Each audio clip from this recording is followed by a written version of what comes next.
If you've been working in a leadership role for a while now, maybe you're 10, 15, 20 years in, and you're starting to wonder whether you're learning anything new at all or whether you've seen it all before, then you might find the insights in today's video helpful, because during this year, coaching clients in some of their hardest moments has taught me 3 things which I've found genuinely insightful. These lessons have changed how I think about my own career, and they might help you think differently too. I'm going to walk you through 3 coaching insights that have come directly from coaching sessions I've held this year. They're not from textbooks.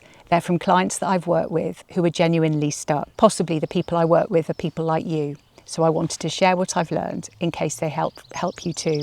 And if there's one single word that comes up time and again for people, and the reason they mention most often for wanting to work with me is that they feel stuck. And helping people get unstuck is at the heart of what I do. And what I've noticed from all 3 of these insights is that they point to the same underlying truth about what it's like to be a leader in midlife. If you're new to the channel, my name's Lucy, and on this channel I try to use my over 30 years of workplace experience to help people thrive in their careers. And today I bring this to you from a shady spot in the garden, trying to find a bit of cool in a very hot summer. Oh, and if you don't subscribe already, please do, because it really helps the channel out. So let's get cracking. I want you to think about the last time someone came to you with a problem at work. Not a practical problem, but an emotional one. Think back to that time. What did you do in response? I coached a senior leader this year. I'm going to call her Janice, that's not her real name. She's been leading teams for over 15 years and she's excellent at her job. When she came to me, she was exhausted. Not because the work is hard, which it always is and will always be, but because she's become the person that people go to every time they need something figuring out. Every decision, every conflict, every difficult conversation, that lands on her desk. She told me, I feel like I'm carrying the weight of everybody else. I feel like I'm the last woman standing all the time. And it weighs heavily on her because she really cares. Now, in talking to her, here's what I noticed. When her team came to her with problems, Janice did what most experienced leaders do. She gave them solutions. She solved them fast, efficiently, and confidently. She'd been praised for problem solving her whole career. But the problem with this approach is that every time she provided somebody with an answer, she was inadvertently training them to come back to her again the next time they had a problem. She wasn't leading, she was carrying. So we worked together on something that felt deeply uncomfortable to her at first. Instead of answering, she started asking questions. Questions like, what have you already tried? What's your instinct telling you? What are the options? If I weren't here, what would you do? And she told me that over the next few weeks, her direct reports started coming to her less. They didn't trust her any less, but they'd started trusting themselves. Now, if you're thinking, but isn't it my job to have the answers? No, I don't think it is. Your job is to build the people who can find their own answers. There's a difference, and that's the difference between leading and carrying. Here's the second thing, and this one surprised me even more than the first. Pause for a second and think about the language that you use to describe your own career. What are the actual words that you say about it? Because this next insight is all about that. Someone else I worked with, and let's call him John. Mid-50s, senior role in the public sector, good salary, solid career history, and he came to coaching because he felt nothing. He wasn't unhappy, he wasn't angry, he just felt nothing. No energy, no drive, as though all the colour and all the purpose had gone from his work. I tried to ask him what he actually wanted, but every time we came near to the topic, he'd say the same thing. I should be grateful. Lots of people would love to have my job. I hear this often, not just from him, but from people in every sector. This phrase, I should be grateful, it sounds humble and it sounds sensible, but I think what it also does is it shuts down a conversation about alternatives because it stops you thinking about what you actually need. Of course, I'm not saying don't be grateful, and there'll be people watching this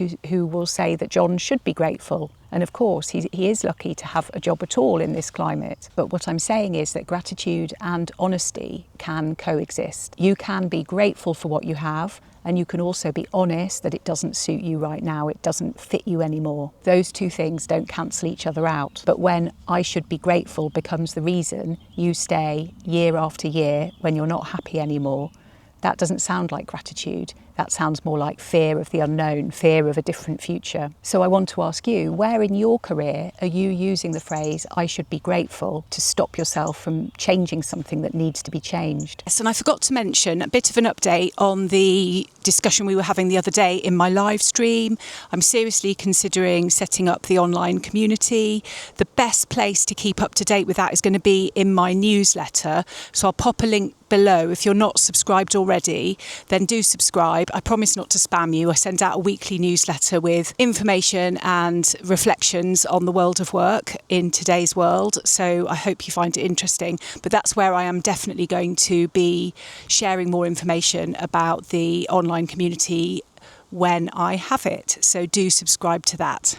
Meanwhile, back to the action. And that brings me to the third thing. The biggest one, and the one that helped me see the pattern that's running through all of this, is that the leaders who thrive in midlife aren't the ones who have things all figured out. They're the ones who've stopped pretending that they do. Across every coaching conversation this year, and I've done close to 50 hours of coaching so far this year, and that's with people of all ages, from 30s, 40s, 50s and 60s, the pattern is unmistakable. The ones who were thriving weren't the most confident, they weren't the most decorated. They were the ones who'd made peace with not knowing. They were the ones who could live with the uncertainty of not knowing what was next for them without filling it with the first answer that occurred to them. And I recognise this exactly because I lived it myself. When I left my role, leading a team, leaving a career that I'd built my whole identity around, I was in my 50s, and I remember going up to the allotment and sitting there with a cup of tea in my hand and thinking, gosh, I don't know what's going to come next. Asking myself, who am I without this? What am I actually for now?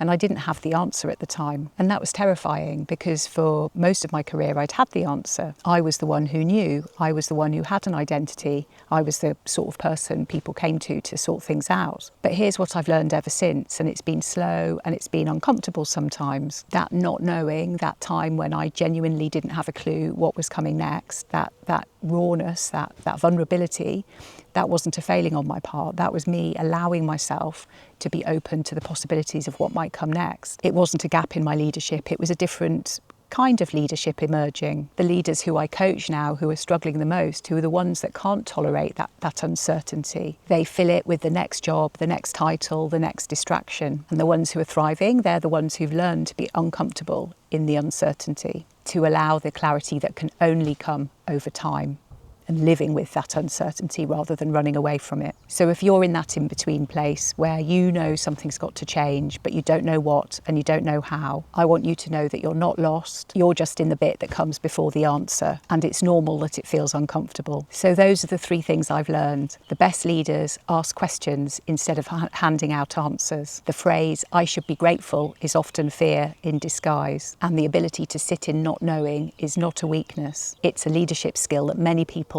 never give themselves the opportunity to develop. 3 different insights, but they all point to the same thing. The leaders who thrive in midlife aren't the ones holding on for dear life. They're the ones who've learned to loosen their grip on certainty. They've let go of having all the answers, of being grateful for what no longer fits, and of needing to know what's next before they take the next step. Work should lift us up. It shouldn't be wearing us down. And sometimes the thing that's wearing you down isn't the job itself. It's the stories that you're telling yourself about why you can't change it. I love to hear your feedback because it really helps me know what content to make next. So do let me know which of those insights rang the most true for you. Let me know in the comments. I read every single one and try to reply to as many as I can. And if you're feeling stuck in your career right now, do make contact. I offer one-to-one coaching and I help leaders just like you. I'll leave a link in the description below. Thank you so much for watching. See you next time.